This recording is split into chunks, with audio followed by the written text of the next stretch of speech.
Hello and welcome to this, a first look at the game Ballads and Tales. Now, you may not have heard of this game, and that's fine. It's coming to Kickstarter in January. It is an adventuring game. It's designed for those of us who love those games like HeroQuest, Dungeon Saga, and of course the ubiquitous Dungeons and Dragons. Let's just take a quick read of the first paragraph of the rulebook.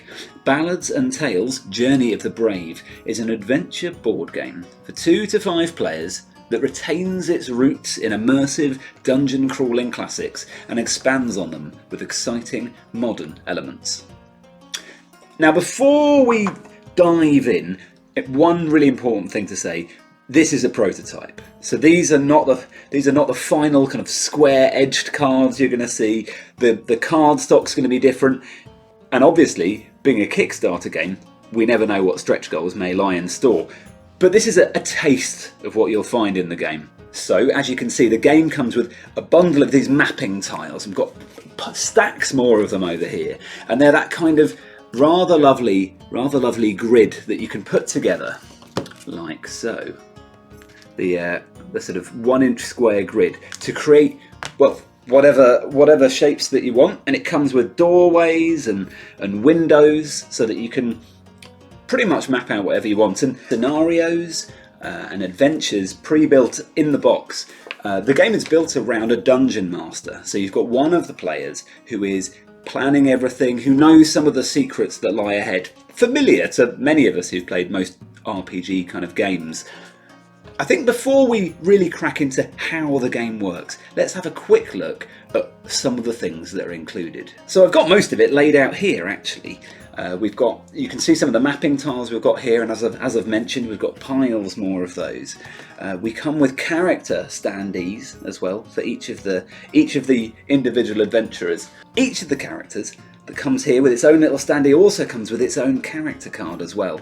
And on the back, you've got a little bit of an explanation of who they are. So this is the paladin, and what makes them tick. A little bit of what faction they're from, are they human, that sort of thing. And then on the other side, you've got this set of iconography that explains how your character is going to work. The rulebook makes this very clear, taking you through the types of equipment they can use, melee combat, range combat, whether or not they can dodge, movement, alcohol use, vitality, and then all your monsters. We've got some monster standees here, and some of them are pretty cool. I'll show you a bit of an overview of some of those in a minute. But the monsters also come with their own matching little mini cards. And in the same way, they give you a little bit of an explanation about them and what level they are, and their name, Wolf Rider. And then it gives you the same sets of iconography, a little bit different, because your non-player characters and your characters work a little bit differently, but similar enough that at a glance, once you're familiar with your character sheet, you can see how everything else works. Let's have a look at the awesomely illustrated Kobold the Warrior. One of my favourites here, fairly stunning visually, and you can see it matches the standee, and the back clearly shows at a glance. They've got a movement of 3, defence of 1, vitality of 2. And these illustrations, done for the game by, apologies if I do this wrong, Verbona Atanaskovska, known as Bona for short, a traditional talented artist evoking some of those classic images like you'd see in the old Choose Your Own Adventure books or traditional Dungeons and Dragons. So that's your characters, and then we've got decks and decks of cards. So we've got decks of rather nice cards, and they go all the way from trader, resource, treasure, keys, equipment, bosses and event cards. So some of them are the things that you would trade and build your characters with, and others are things that you find in the game or things that you're going to face when you come up against bosses.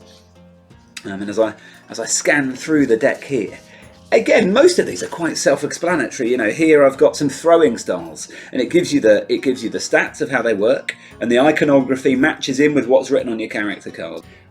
You've got the name, obviously the picture of it, and how much it costs to buy and sell, and those prices are different. So if you make decisions wrongly when you're buying things, you're then losing money as you trade them in. Alongside that, we've got the smithing cards, and these, which I have to say, is probably my favourite illustration in the game. These are these sort of badger dwarves, look amazing.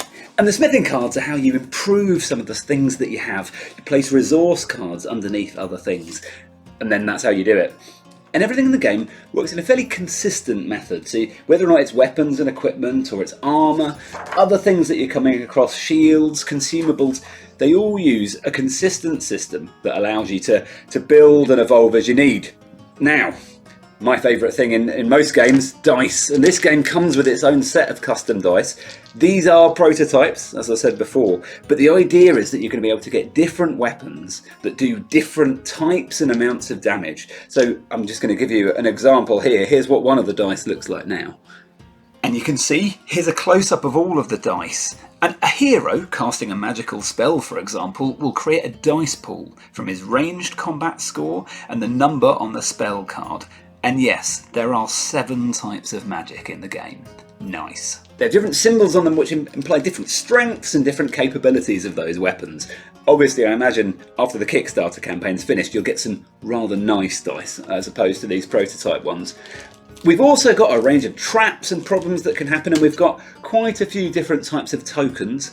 There's also scenery built into the game, so whether or not we've got these walls or these trees, and I know I keep banging on about it, but these are prototypes, so obviously whilst this tree does not look as beautiful as it could do, the idea of being able to set a scene and really flavour it with scenery is something that I absolutely love to do, so I'm excited to see what the finished products look like there.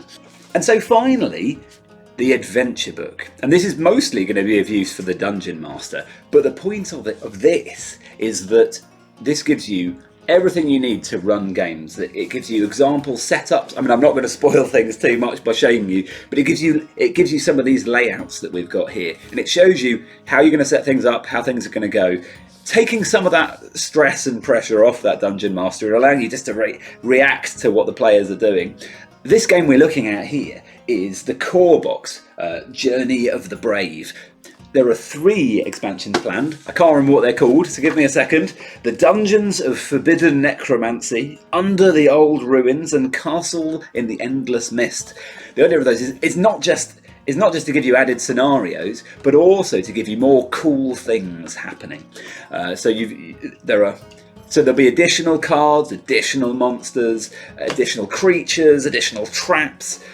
Lots of added fun to be had there. And there we are. Ballads and Tales. It sounds intriguing. Check it out when it comes to Kickstarter. And this has been Tabletop Gaming Magazine. I am Chris Lowry. Thank you for taking a listen, and we'll see you soon. Ballads and Tales is coming to Kickstarter in early 2023. Visit balladsandtales.com for more information or find them on Facebook.